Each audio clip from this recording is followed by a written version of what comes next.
In the 9 years I've owned my TD5, I can only remember changing the coolant once, and that was when I first got it.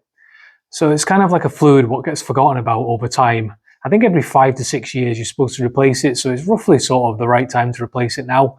But I have experienced a sort of a weeping of a union, an aluminium union down there for the last 2 or 3 years now, and it's starting to annoy me a little bit now, so I'm going to try and get something done about it.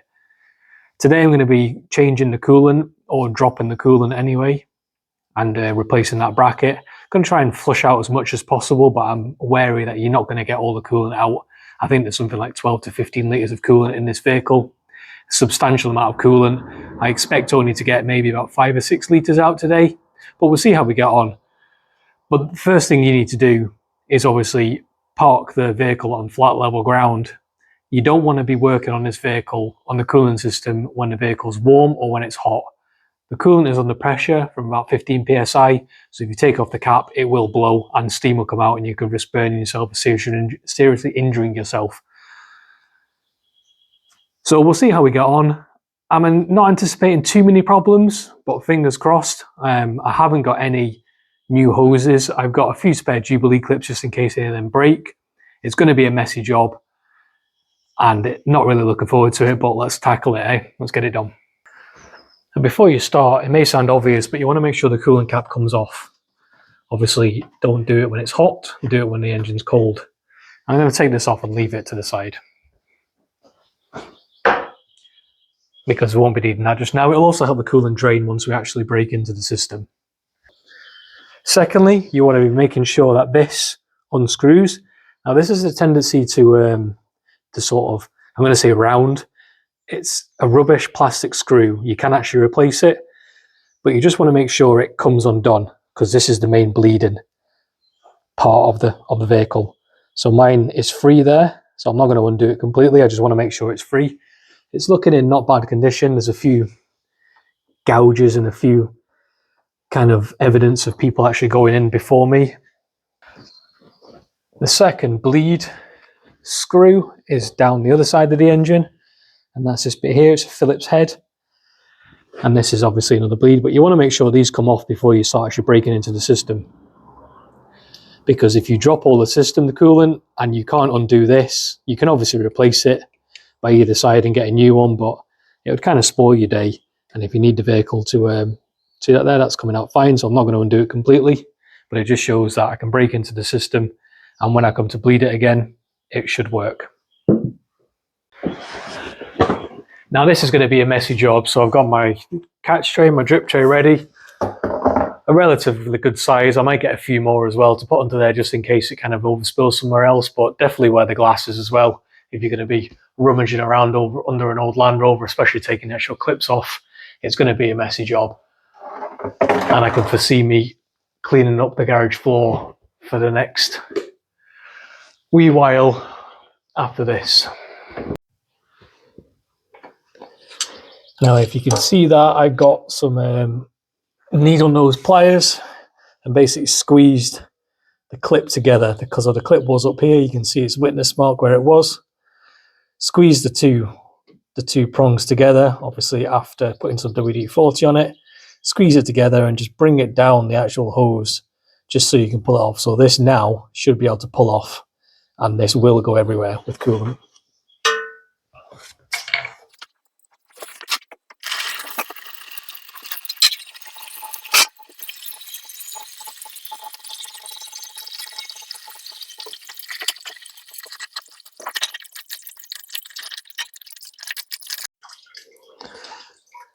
I got a fair amount in the bucket, probably about 6 litres, estimate just roughly, but it's still coming out as well. Just got a watering can, and I'm going to fire a bit of water through it to see if it actually drains through. It's looking pretty clean now. Below the water what's coming out, it's quite clean. So it just means that it's been flushed through, at least the top side anyway. Ignore the patch at the back, that's just my overspill from the watering can. Okay, well that's still drip draining. I'm going to tackle the bracket at the top here. You may still hear some dripping, obviously it's still the it's still dripping into the bucket below, and I'm going to keep the hose off the bottom as well, just to get as much of the coolant out as possible.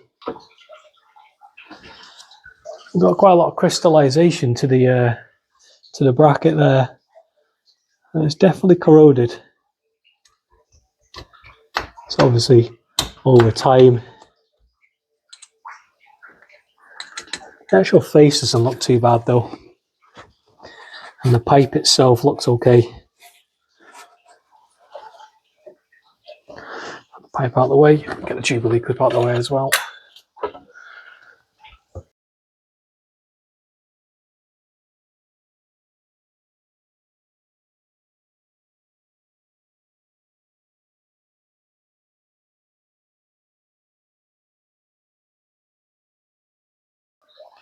I'm going to get this undone first before I start taking this out.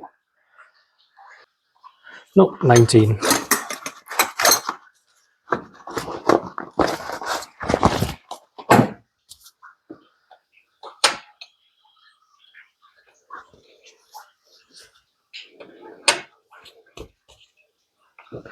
Well, at least it's loose. I'm going to try and spin it around so the sensor may come off. Get easier access to the sensor, but not too much because I don't want the sensor wire to snap. I just want to get the sensor off. Just looks like a pull off.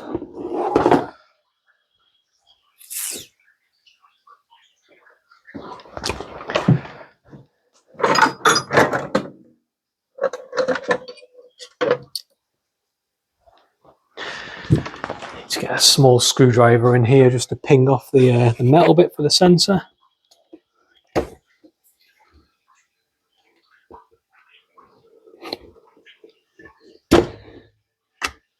That's the sensor, that's the metal bit there. Keep that safe. So I will be reusing it. The sensor should just pull off now. Yeah, easy enough. Connections look okay still.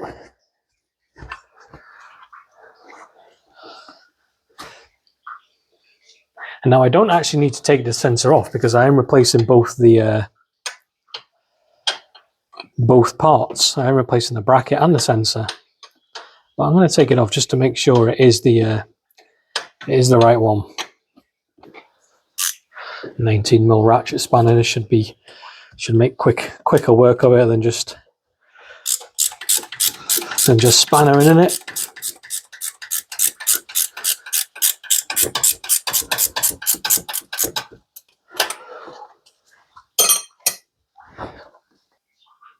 Totally perished anyway, the actual rubber seal. Hopefully there is another one in the kit.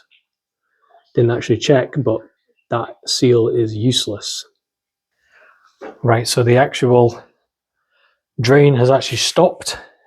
So there's no more sound of water, but let's get a little persuasive device on this this bracket. Try not to damage it because it's obviously aluminium, the actual thread. Or not the housing anyway, not the thread.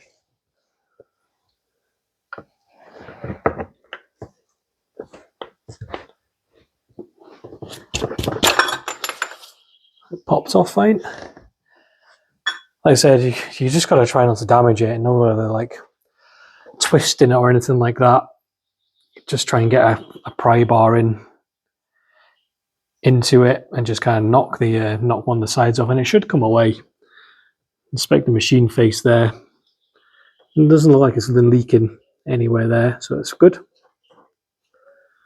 Can give that a clean up. And the bracket overall doesn't look too bad. The actual corrosion side anyway is fine. It's just obviously been weeping over time and heavily crystallized. So I got a rag in here with the screwdriver underneath it and just carefully got rid of this old black gasket. Don't want anything to foul the actual machine surface, so it'll compromise the actual seal of the coolant on the bracket. So here's the old one and here's the new one. two different gaskets anyway, or certainly a different material. This is properly metal. This is kind of like a sort of almost like a felt gasket. This is flat on both sides. This has got a lip around one of the sides. So there's no actually a way up indicator on the actual gasket itself. But what I'm thinking is this needs to go away from the head. So the head should be channeling the water into this. And if I put it on that way, it would then encourage water to seep back into the gasket itself and out of the side. So I'm going to put, also not straight either, the circle of the gasket. So I suppose you get what you pay for. So I'm going to put it like that. And that's how it came off the TD5. So it's either two flat markers, one there and one at the top. I'm going to put it like that. So this is my housing, my gasket in place. It looks pretty neat, nice and evenly distributed. I'm going to put the bolts in place just to keep the gasket holding in place. Obviously the way up indicator is on the housing itself. So I'm going to start these loosely with my fingers.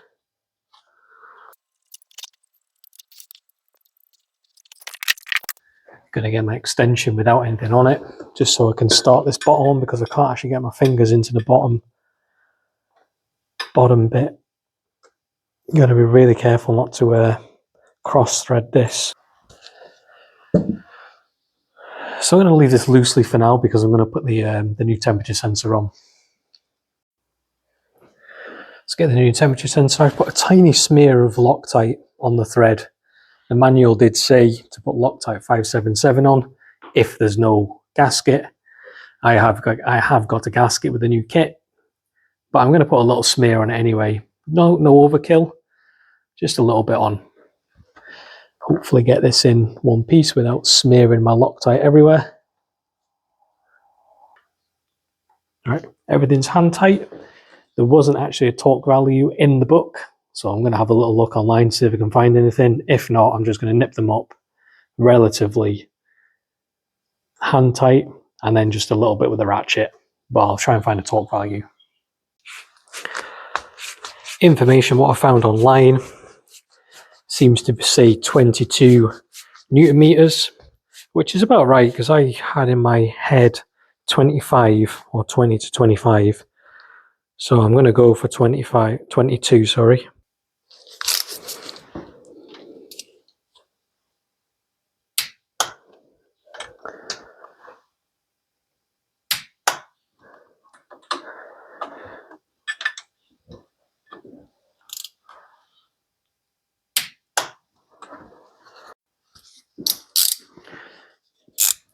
And I'll button up this temperature sensor. Not going to do this too tight, just a little nip up. Not entirely happy with how the other Jubilee clip was sealing, so I'm going to use another clip. It looks slightly more heavy duty than the last one, just a spare clip I had around. And then I'm going to use a 7mm 1/4 inch drive to button this up.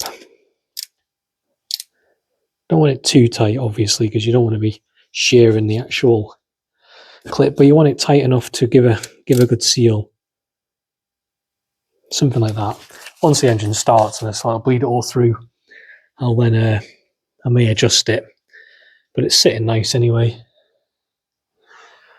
Like I said, I've replaced the other one. There's nothing actually wrong with the other one, but when I was tying it up, just to give it a little nip, it was just not biting properly. I don't know if because it's bent or distorted, possibly, but it's not. It's not for the bin. It can probably be used for an air air clip or something like that, just not for holding any water. So that's the top side now done. New bracket on, torque to 22 Newton meters.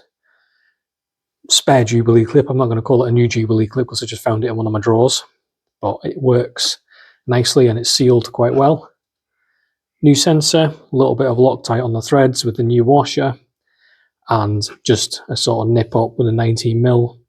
No actual torque value for that, which is a shame. I couldn't find it, but hopefully it won't leak anyway. We'll see once everything starts up. That's everything back together under here. This was an absolute pain to get back on. Not only did you have to really force it and rub your wrists on pretty much everything around it, you have to clamp the clip here and then push it on as well. Pretty difficult to get back on again. Took a good 15 to 20 minutes just to make sure it's in the right place. Perseverance and all that, but it was not going to lie, it was not easy to get back on. Before I start bleeding the vehicle, I'm going to turn it on. I'm going to put the heater on full, and I'm going to put the heater on hot.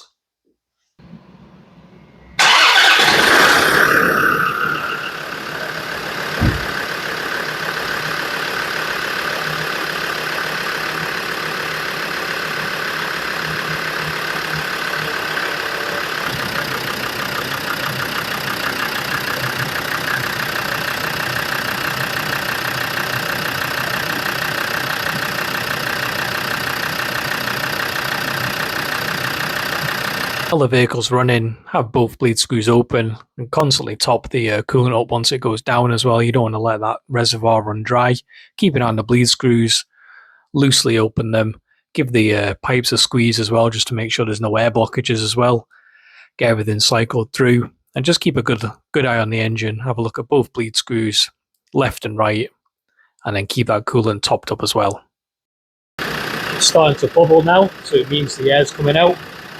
After you get in a constant stream without any bubbles out of the bleed screws, button them both up and turn the engine off. Replace the coolant cap and turn the engine back on again, and the aim is to get it up to running temperature and hot air out of them heaters. This is the morning after the night before, so I've let the Landy cool down overnight. You should never be taking the actual cap off when it's hot. I got up to running temperature. It's quite hard to get up to running temperature because the fan obviously is constantly on the Land Rovers. I got the heaters to pump out some hot air, so I know that it's working fine. The coolant levels dropped, not right down, but it's dropped to about here, which is also fine as well. So I'm just going to top it up. Obviously never take this cap off when it's still hot. Always wait until the day after if you can. And I'll just be putting some more coolant in it.